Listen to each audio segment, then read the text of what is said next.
Vote সন্ত্রাস করে আপাত দৃষ্টিতে জেতা যায়, কিন্তু আখেরে নিজের জন্য, দলের জন্য, দেশের জন্য সর্বনাশ ডেকে আনতে হয়। আখেরে ঠিক আছে না, আপাত দৃষ্টিতে মনে হয় যেন জিতে গেলাম, কিন্তু আখেরে নিজের জন্য ভালো হয় না, দেশের জন্য ভালো হয় না, দলের জন্য ভালো হয় না। ইতিহাস সাক্ষ্য দেয়, এটা শুধু বাংলাদেশে নয়, সারা দুনিয়াতে এরকম ইতিহাস সাক্ষ্য দেয়। সুতরাং আমার প্রত্যাশা, কেউ এই জাতীয় উদ্যোগ নেবেন না, কেউ এই জাতীয় চেষ্টা করবেন না। আমরা ইনশাআল্লাহ সর্বশক্তি দিয়ে এই 18 কোটি মানুষের পাশে আছি, এবং আমি 18 কোটি মানুষের কাছে আমার আবেদন থাকবে, আপনারা আমাদের পাশে থাকুন, যাতে আপনাদের যে অধিকারটা প্রতিষ্ঠা করার জন্য আমরা যুদ্ধে আছি। আমরা it is a kind of war. আমরা ওয়ার ফুটিং এ কাজ করছি, অত্যন্ত সীমিত টাইম লিমিটের মধ্যে, সময় বেশি নাই। আমরা কিন্তু খুব কষ্ট করে এগিয়ে যাচ্ছি। যদি নতুন বাংলাদেশের স্বপ্ন বাস্তবায়িত না হয় বা কোনো ক্রমে যদি আমরা পিছলে যাই, তাহলে কিন্তু এত লোকের যে আত্মাহুতি বা যারা আহত হলো, তাদের যে অবদান, এটাকে ইগনোর করা হবে, এদের সাথে বিট্রে করা হবে। So we can't allow it to happen. এর মধ্যে আমরা একটা বিরাট অংশীদার। আমরা বিরাট অংশীদার কেন?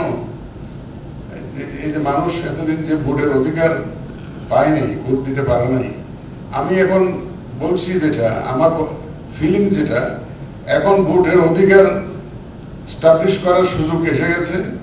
যেদিন আমরা ভোটটা দিতে পারবো, সেদিন প্রতিষ্ঠা হয়ে যাবে। ভোটটা শুধু অধিকার হিসাবে দেখলাম না, আগে এটা অধিকার হিসাবে চিন্তা করা গেছে।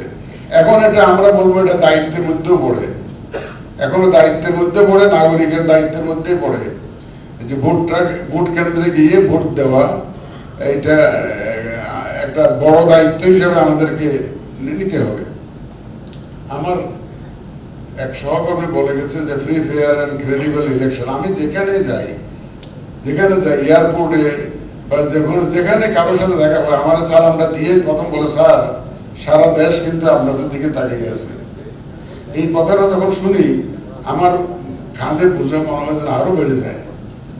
এবং বিশ্বাস করেন, আমি যার সাথেই দেখা হয়, প্লেনে বসছি, অত কোথাও যাচ্ছি, পাশে বসে আছে, সালামটা দিয়ে বলে, স্যার কিন্তু সারা দেশ কিন্তু আপনাদের দিকে তাকিয়ে আছে।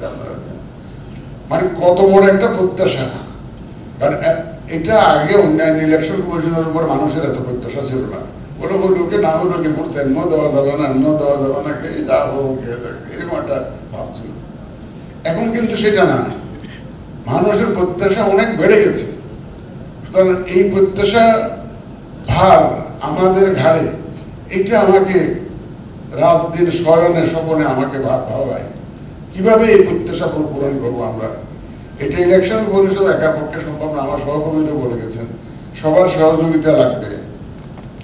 ইনশাল্লাহ আমি নিশ্চিত যে সহযোগিতা পাবো।